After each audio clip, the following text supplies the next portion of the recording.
étiquette? Est-ce que vous réclamez d'un parti politique? Alors, donc j'ai choisi, depuis quasiment l'issue des élections de 2017, de ne plus me présenter sur le local avec une étiquette politique. Parce que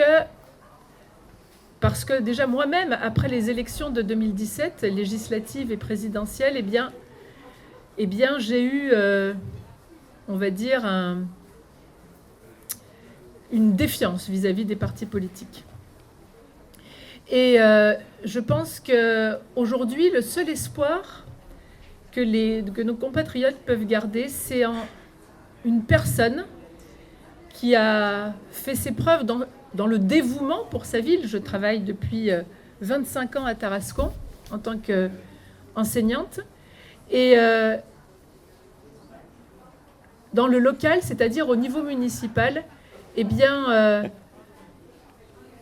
nos compatriotes attendent d'avoir confiance en une personne plutôt qu'un parti politique qui, pour moi, n'a pas vraiment sa place dans le local.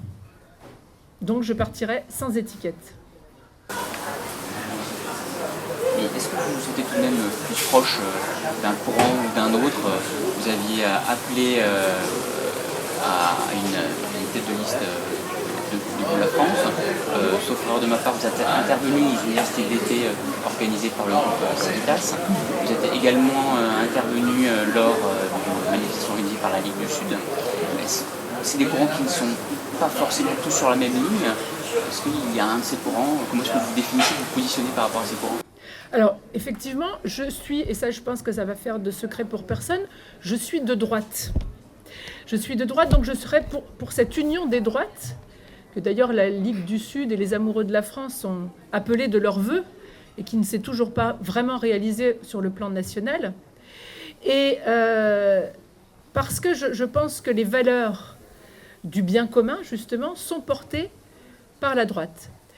Ensuite, il y a aussi des valeurs, comme là dont vous me parlez de Civitas, qui, en fait, et de la Ligue du Sud, qui sont sur la même ligne de défense du local, justement, et qui, en fait, sont des mouvements politiques qui luttent contre l'oligarchie mondialiste. C'est un petit peu compliqué de dire ça comme ça, mais dans l'oligarchie mondialiste, j'ai fait aussi partie, alors là, pour le coup, c'est pas un mouvement de droite, c'est plutôt un mouvement de gauche. J'ai fait partie du mouvement Attaque, qui en fait, lui aussi, mène des actions contre la finance et les multinationales. Donc, vous voyez, c'est un petit peu ce courant-là.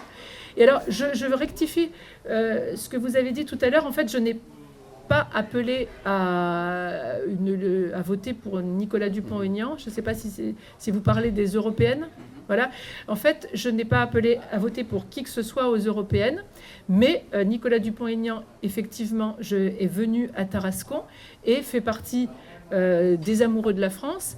Et effectivement, j'aurais souhaité que pour les européennes, voilà, j'aurais souhaité pour les européennes, et je l'avais proposé à Marine, que Nicolas Dupont-Aignan, dans l'idée de rassemblement, soit la tête de liste aux européennes. Voilà, c'était une idée que j'ai proposée à Marine Le Pen bien avant les européennes. Voilà.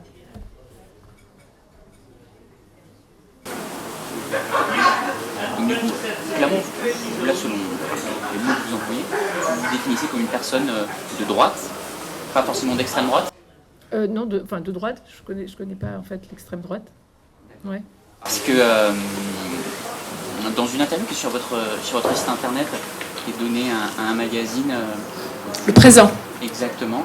Vous évoquez une des théories qui est relayée par de nombreux penseurs d'extrême droite. Vous avez évoqué lors de votre discours que c'est du grand remplacement. Mm-hmm. Donc, si vous la reprenez, ça veut dire que vous reprenez des théories quand même d'extrême droite. Alors déjà, c'est pas une théorie, c'est une réalité. J'en ai parlé aussi tout à l'heure. En ce qui concerne notre Tarascon, si vous voulez, le fait que l'État impose parfois d'ailleurs à l'ensemble de nos petites communes, en tout cas des communes de plus de 1000 habitants, de créer et de construire des logements sociaux, et que malheureusement, ce sont les bailleurs sociaux qui ont souvent, qui peuvent amener une nouvelle population dans ces logements sociaux. C'est la création de ces logements sociaux amène une nouvelle population, alors que beaucoup de Tarasconnais, comme dans d'autres villes aussi, auraient besoin d'habiter un logement social, mais la création de logements sociaux amène une nouvelle population. Donc effectivement, il y a un remplacement de la population. Donc ce n'est pas une théorie, c'est une réalité. Si, parce qu'en fait, si vous voulez, il n'y a pas de critères d'origine, mais de fait, c'est des personnes qui viennent de l'extérieur de la ville. Qui a une certaine paupérisation aussi.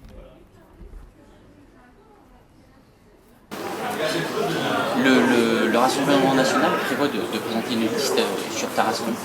Est-ce que vous pensez que cela peut atteindre également votre électorat ? Quelle position, quelle approche vous avez par rapport à cette liste qui sera sans doute formée ? Alors, vous dites qu'elle sera sans doute formée. Moi, je n'en ai pas connaissance. J'ai plutôt de bons rapports avec mes amis du RN, notamment mon ami maire de Beaucaire. Et je ne crois pas qu'il y aura une liste Rassemblement national à Tarascon. En tout cas, aujourd'hui, il n'y a aucun candidat à ma connaissance. Et je veux dire, voilà, je pense que qui dit rassemblement dit justement que le but, c'est de se rassembler pour le bien commun de Tarascon. Donc je ne crois pas à cette option. À cette option, exactement. Et si une liste venait tout de même à se former avec l'étiquette Rassemblement national, est-ce que, dans le cas d'un second tour,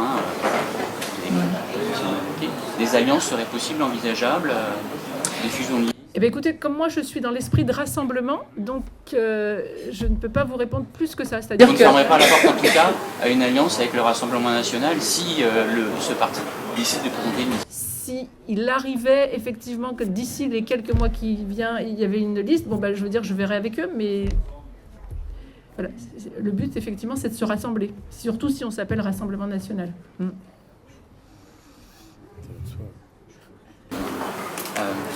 Vous avez fait un score important lors de la dernière élection municipale.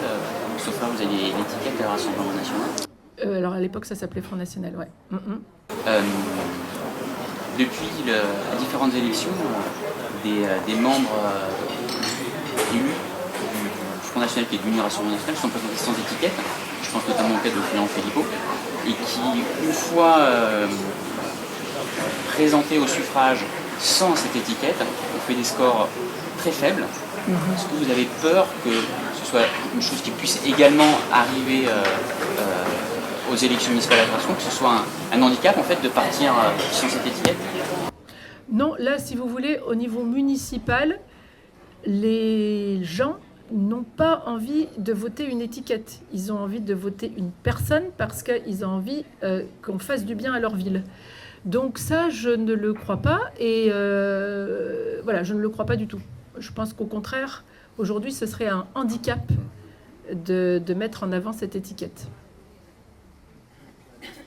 Et là, Florian Philippot, il ne s'est pas présenté au municipal en 2014. Voilà, d'accord. Ouais. Vous avez dit toujours en relation avec des élus du Rassemblement national. Est-ce que vous avez toujours des liens avec les instances nationales de ce parti ? Non, parce qu'en fait, je ne suis plus au Rassemblement national, donc je n'ai pas à avoir de relations particulières.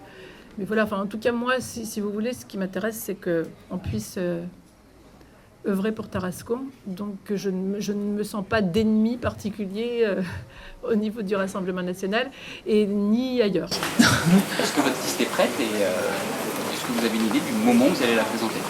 Alors, le moment où je vais la présenter, je pense que je la présenterai assez tard. Mais là, je suis très heureuse parce que je n'ai aucun souci pour boucler ma liste. J'ai peut-être même plus qu'il n'en faut de personnes. Donc ça, c'est vrai que c'est un signe aussi que justement de ne pas avoir d'étiquette, c'est plus facile. Et donc voilà, je suis très heureuse de pouvoir déjà travailler en équipe, même si je n'ai pas présenté mon équipe. Et j'aimerais revenir sur l'université d'été du pays réel auquel vous avez participé cet été, organisée par Civitas.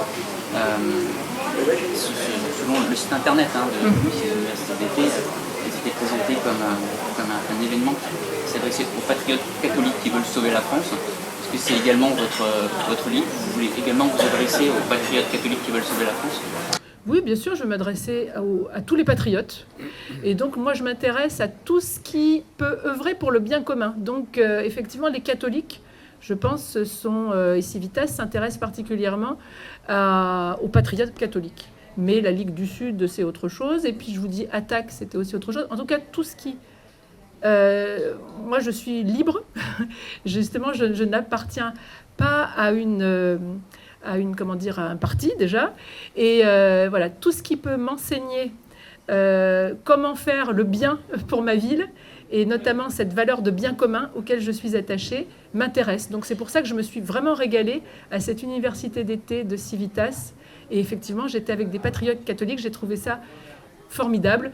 Et j'ai trouvé ça aussi formidable, la formation que nous avons eue à la Ligue du Sud samedi dernier, parce qu'il s'agissait aussi du bien commun et du localisme. Et pour finir sur l'université d'été, vous parlez quelques minutes, j'ai vu que le thème global qui était présenté, en tout cas sur l'affiche, était indiqué qu'une des questions centrales était, je cite, comment restituer les communes au Christ roi. Vous inscrivez également dans cette réflexion?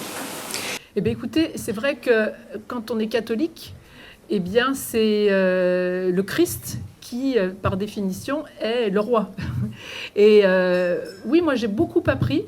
Je trouve que notre culture, qui est basée sur notre identité, qui est une identité catholique, moi j'aime, j'allais dire, aller dans la profondeur de la culture. Voilà.